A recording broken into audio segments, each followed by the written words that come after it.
welcome to... Oh, this is a Jonesy. Hey, welcome to... Oh, it's Senza. Hey, welcome to... Oh, it's Electric Screwdriver. Here we go. Welcome to Out Past the Rings, number 193, featuring Nuvo, not the cat. Nuvolascura. As we suffer from memory and imagination, 12-inch LP and cassette. So, yeah, this was released June 19th of 2020, aka the COVID year. Oh, shit.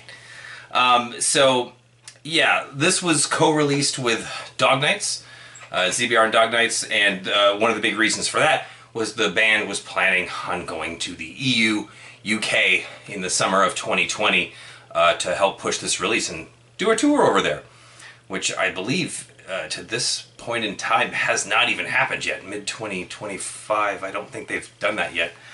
Hopefully they have. I'd like to be wrong. If not, I'm sure it's coming up soon. So,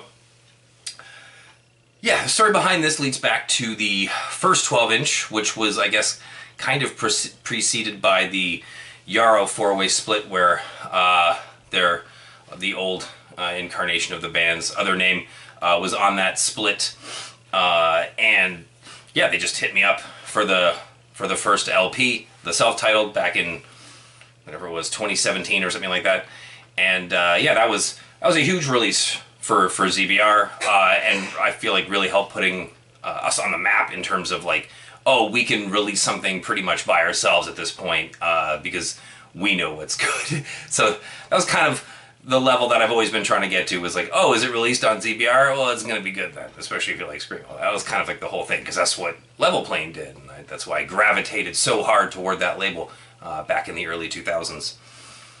So yeah, so ecstatic when they hit us up for this album. I kept thinking to myself, bigger labels are starting to grab some of the bands that are on ZBR's, well, not our roster, but, you know, who have released with us, because we don't do contracts and all that kind of stuff. And, yeah, totally thought they were going to get signed, but for some stupid reason they didn't. Or maybe they passed up on that, although I don't think that was the case, at least at this point in time. So yeah, really stoked to get to release it, and then alongside Dog Nights, gotta love Dog Nights, and Darren. By the time this came, this was written between 2017 and 2019. Was recorded also in 2019 with Jack Shirley at the Atomic Garden. I believe he recorded, mixed, and mastered. I think he did like everything, but don't quote me on the first one. But the last two definitely did great work. It is crystal clear. The progression on this album from the last album is very noticeable. Not in like jarring, like, is that even still Nuvolascura? Of course it's Nuvolascura. They have such a signature, unique, and incredible sound that there's no denying that this is just a step above the last album. The first one definitely holds a special place in my heart, being like the one that really got me insanely hooked on the band. This one is...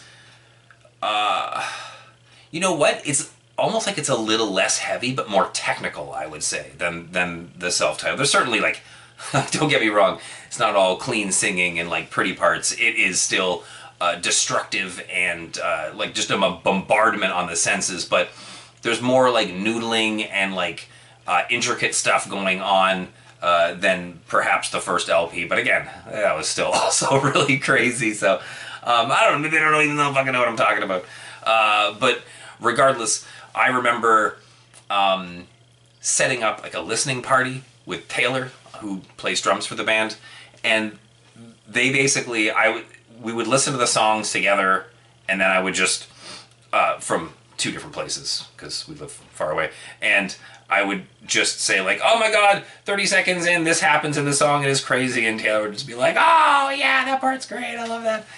It was just a really cool experience that I don't think I've had with any other band, but to like get to listen to that for the first time and just like lose my shit and just have them on the receiving end being like, yeah, like gotta be like, I did that, that's awesome.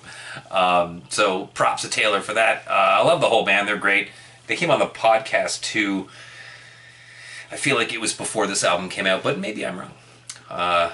Can always go check, but it's not happening right now. Anyway, also, Sean Leary did the art for this one, just like the first one. Very cool. Like, they wanted something like super pixelated and fucked up, and yeah, that's what they got. These were made out of 500, like I said, alongside Dog Nights. There were 300 clear, then 100 for each label in terms of a variant. The only one I have kept is the ZBR variant, which was kind of like the purple that I was trying to go for to match right on the outside over here. That was the point of that. God, what was Dog Knight's version? Dog Knight's color was solid light pink. So there you go. Also made one, if not two, I think I made 2 runs of tapes. Oh yeah, there we go. The cassettes, the first run was out of 156 in a clear case. Also included like a lyric booklet as well, which was not overly fun to print out and cut down and then be able to fold up to fit inside there, but I did it nonetheless. So yeah, you got all the lyrics and stuff there. Yeah. I don't think it really matters. 71 on ZBR Prism Swirl, which is actually the one that I ended up keeping. I think this is by far the nicest one that I made, and it goes well with the art, I would say. There should be a second pressing also of the vinyl at some point, if not this year, the next year for sure, because we've been out for quite some time. So anyway, 71 on ZBR Prism Swirl on the first run, 55 on Black Yellow Swirl, 16 white, 10 gold swirl, and 5 test tips. And then we did another run right before their run to ZBR Fest last year, at 2024 ZBR Fest. Second one was just out of 55, 25 on swirl, 20 on clear, and 10 on half-C swirl. These are very gone. You'd have to go buy them secondhand to get them anywhere. But yeah, so all the more reason to get another press going sometime soon. Speaking of why it's probably going to happen too, is the band has their new album coming out on July 28th of 2025, and I cannot explain to you how good this new album is. The step up from the self-titled to this was big, but this is astronomical. Like this, good lord, what if we were to just get to listen to, say, 15 seconds of the opening track?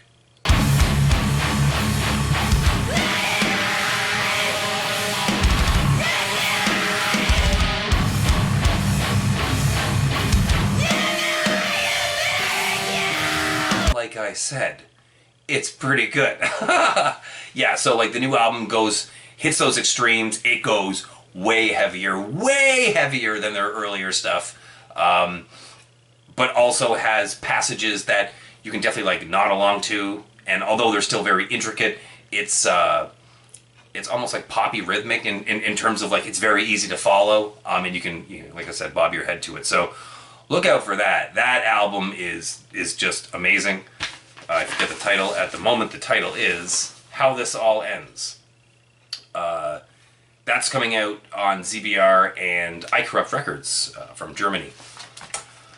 Oh, the band is performing at New Friends Fest 2025, which is like right at the end of July, early August, which is one of the reasons why we timed the album coming out at that point. Yeah, there's going to be 500 of those. It's like,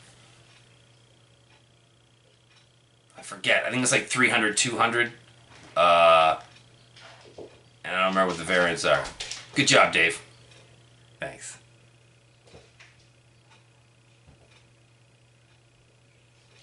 So, until next time, what do we got next?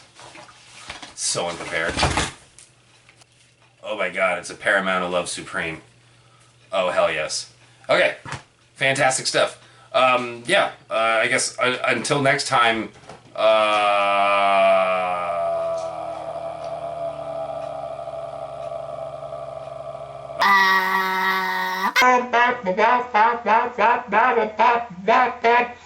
Cho cho cho. Cho cho. What's happening?